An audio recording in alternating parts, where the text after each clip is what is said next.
ప్రజలకు మంచి చేయాలనే ఒక సంకల్పంతో ఒక రాజకీయాల్లో వచ్చిన ఒక యువతేజం.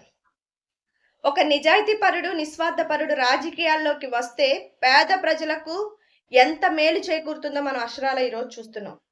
యువగలం సామాన్యుడు పేదవారి కష్టాన్ని చూసి వారి గలాన్ని ఆత్మగౌరవంగా సింహగర్జనగా మార్చిన ఒక ధీరుడు.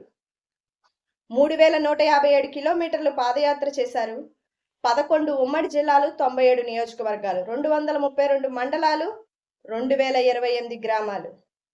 అడుగడుగున ప్రతి పేదవాడి కష్టాన్ని, వారి కన్నీటిని ఆనందంగా మలిచిన గలం.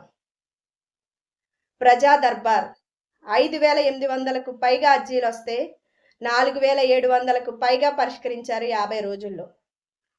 ఇప్పటి వరకు ప్రజా దర్బార్ ద్వారా ఎక్కడ ఏ పర్యటన ఉన్నా కూడా ప్రజల సమస్యలు తీర్చే దిశగా అడుగులు వేశారు.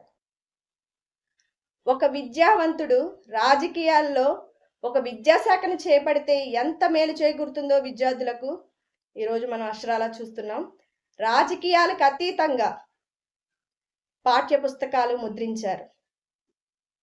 సర్వేపల్లి రాధాకృష్ణ విద్యామిత్ర, డొక్కా సీతమ్మ మధ్యాహ్న భోజన పథకం, ఆనాడు విద్యార్థులకు మధ్యాహ్న భోజన పథకం తాత ఎన్టీఆర్ గారు స్థాపిస్తే మనవడి ఈరోజు ఇంటర్ విద్యార్థులకు భోజనం ఏర్పాటు చేశారు.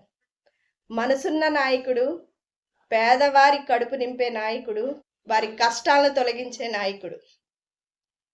అటువంటి నాయకుడి గురించి ఎంత చెప్పినా తక్కువే. నాకు చాలా అంటే చాలా అభిమానం అన్నయ్య అంటే. ప్రత్యేకంగా అన్నయ్యకు నా తరపున, మా కుటుంబం తరపున, మా ఏలూరు ప్రజల తరపున, యువత తరపున wish you many happy returns of the day అన్నయ్య.